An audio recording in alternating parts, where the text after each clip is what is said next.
Hi, I'm going to show you how to reset the oil monitor life on your Prius C. I've got a 2014 Prius C, and this is how you do it. It's very easy.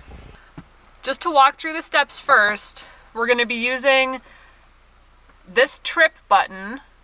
We're going to use the trip button, and we're going to have to watch our screen. We're going to turn the car on, and as soon as the animation starts, we're going to push the trip button 3 times, and on the third one, we're going to hold it. If we see a countdown start on the monitor, we're going to hold the button until it counts down to 0, and that will reset the oil life.